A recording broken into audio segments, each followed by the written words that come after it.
Hello friends, జీడి మామిడి పళ్ళు అంటే మీలో ఎంతమందికి తెలుసు? ఈ జీడి మామిడి పండ్లను తింటారు కూడా.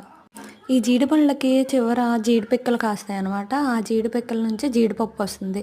ఈ జీడి పిక్కల్ని కాల్చి జీడిపప్పుని తీస్తారు.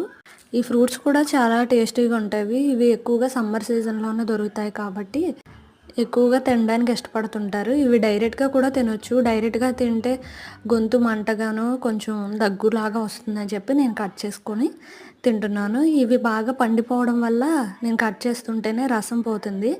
ఈ కాయలు మా పొలంలోని మా చెట్లవే. అమ్మ తీసుకొచ్చింది ఈరోజు నా కోసం. సీజనల్ ఫ్రూట్స్ కాబట్టి తినాలనిపించింది నాకు.